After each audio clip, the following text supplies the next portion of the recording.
Good people, আমি এই মুহূর্তে আছি জামালপুর মেডিকেল রোডের পাশে আছি। আমার পেছনে ব্যাকগ্রাউন্ড দেখে বুঝতে পারছেন কোথায় আছি বুড়িমার দোকানে। বিস্তারিত একটু জানাই। জামালপুরবাসীরা তো সবাই জানেন জামালপুরের বিখ্যাত অনেক খাবারের ভেতরে জামালপুরের বুড়ির মিষ্টির দোকান অনেক বেশি জনপ্রিয়। বুড়িমার মিষ্টান্ন দোকান আজকে থেকে না, এটা একটা ইতিহাস সমৃদ্ধ। কারণ 1964 সাল থেকে বুড়িমার মিষ্টির দোকান অনেক জনপ্রিয়, যা স্বাধীনতার অনেক আগে থেকে। বুড়িমার মিষ্টির দোকান এত জনপ্রিয়, জামালপুর থেকে জামালপুরের বাহিরের মানুষরাও কিন্তু এই বুড়িমার মিষ্টির দোকানে মিষ্টি টেস্ট করার জন্য প্রতিনিয়ত আসে। কারণ একজন মহিলা তার জীবনযাত্রাকে একটা ব্যবসায় পরিণত করেছে। তিনি তার স্বামীর পাশাপাশি পরিবারের হাল ধরার জন্য নিজেও উদ্যোক্তা হয়ে উঠেছিলেন। মানিকগঞ্জের মানুষ জামালপুরে এসে একটি মিষ্টির দোকান দিয়ে একজন মহিলা উদ্যোক্তা কিভাবে এত সফল হয় সেটাও একটা ভাবার বিষয়। এবং শুধু সফল না, অনেক ভালোভাবে সফল। সেই 1964 সাল থেকে আজকে 2025 পর্যন্ত একই ধারাবাহিকতায় জনপ্রিয়তা নিয়ে আছে জামালপুরে বুড়িমার মিষ্টির দোকান। বুড়িমার মিষ্টির দোকানের সবচেয়ে বেশি জনপ্রিয় ছিল দই চিরা। ক্লান্ত পথিকেরা গরমের সময় ঠান্ডা দই এবং চিরা দিয়ে বুড়িমার দোকানে তৃপ্তি আনতো।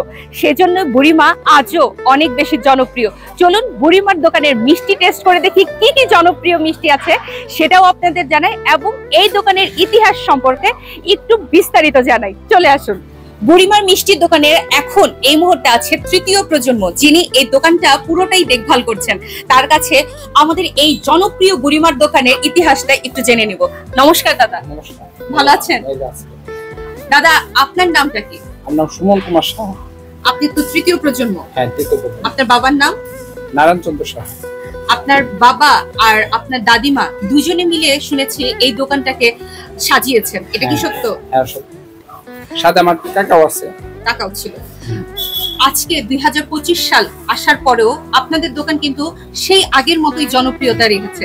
এটার কারণ কি? কারণ আমরা কোনো তরল দুধ ছাড়া অন্য কোনো কিছু ইউজ করি না। আমরা নিজেরা বাজার থেকে দুধ কিনে আনি, আমরা নিজেরা কাজ করি।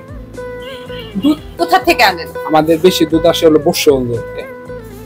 একটু যদি ধারণা দিতেন প্রতিদিন কত লিটার দুধ আসে? আমাদের প্রতিদিন নিম্নতে 5-7 মণ আসে, আর অর্ডার করলে আরো বেশি আসে।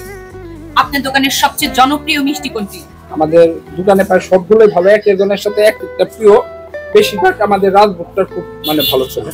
আচ্ছা, এখন আমি যদি একটু ইতিহাসের পেছনে যাই, এই বুড়িমা কিভাবে এই দোকানটা দিলেন এবং কি চিন্তাধারা থেকে দিয়েছেন সেই ব্যাপারে একটু জানতে চাচ্ছি।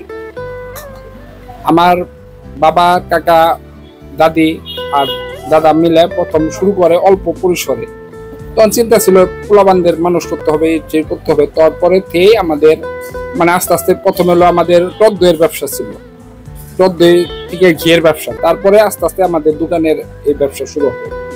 আপনাদের দোকানের সবচেয়ে জনপ্রিয় আইটেম দই চিরা, এটা কি এখনো সেভাবেই জনপ্রিয়? হ্যাঁ, এখনো সেভাবে জনপ্রিয়। দৈনিক কত কেজি দই হয়? আমাদের মিনিমাম আপনার 60-70 কেজি নরমাল দই হয়। আপনার দোকানের সবচেয়ে কম দামের মিষ্টি কোনটি? আমাদের কম দামের মিষ্টি বলতে আমাদের 300 টাকার নিচে কোনো মিষ্টি নেই। 320 টাকা রেট। আমরা মানুষের 20 টাকা রিক্সা ভাড়া হিসেবে আমরা মানুষের ছাড় দিই। আচ্ছা, জানতে পারলেন এই দোকানের মিষ্টি এখনো অনেক বেশি জনপ্রিয়।